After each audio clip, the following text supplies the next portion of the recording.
Bonsoir Natalia Germain, vous présidez le collectif Ohana. Un mot tout d'abord sur les dons que vous avez récoltés. Est-ce que la hotte du Père Noël est assez pleine? Oui, alors je voulais d'abord remercier tous les donateurs parce que c'est grâce à eux et à leur confiance. Depuis 2011, j'ai créé le collectif Ohana. Je tiens aussi à remercier Joanne qui est mon binôme et sans qui je ne pourrais pas arriver à ça aujourd'hui. Alors cet après-midi, on est allé dans notre local pour faire un peu le point avant le grand tri prévu demain. On a atteint près de 700 kilos de dons. Donc des jouets, des vêtements, des livres qu'on pourra distribuer lors d'une soirée caritative en partenariat avec le collectif Horoa. C'est plus que d'habitude? C'est Enfin, je pense que c'est légèrement plus que d'habitude parce que les années précédentes aussi, on en avait énormément. On a bien compris que la récolte se terminait ce soir, mais pour les retardataires, il y a encore moyen de donner.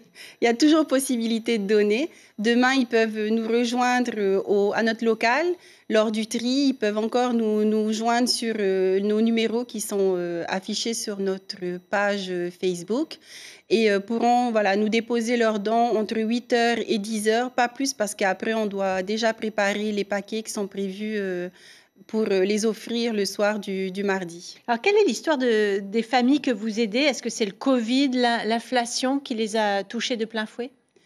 Je pense que pour la majeure partie, oui.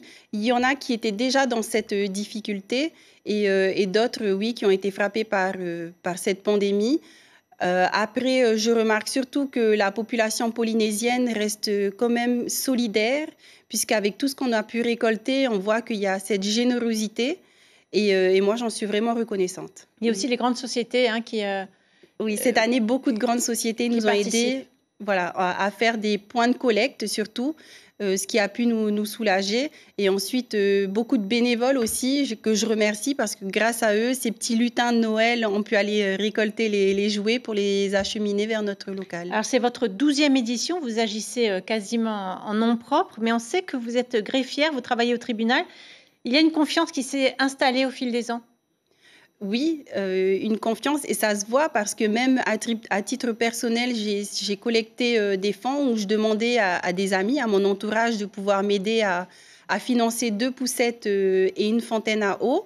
Je leur demandais qu'à une hauteur de 83 000 pour m'aider à payer et aujourd'hui, j'ai collecté 427 000.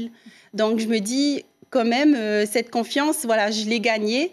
Et je prouve par des lives, en venant aussi grâce aux médias, je prouve aux donateurs qu'ils ont raison de me faire confiance. Et comment est née cette envie d'aider les autres? J'ai été pendant plusieurs années au tribunal, greffier au tribunal pour enfants. Du coup, j'ai côtoyé la misère et d'être greffier en quelque sorte impuissante face à cette misère, j'ai voulu, moi, rassembler, fédérer des personnes qui avaient le même but que moi, c'est aider les personnes en difficulté. Et les bénévoles sont bienvenus encore demain? Oui, bien sûr, avec leurs bras.